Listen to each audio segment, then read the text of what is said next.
aos olhos do Pai. Você é uma obra-prima que Ele planejou. Com suas próprias mãos pintou a cor de sua pele,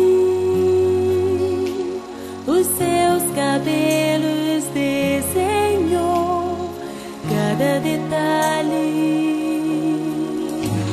num toque de amor aos olhos do Pai. Você é uma obra-prima que Ele planejou.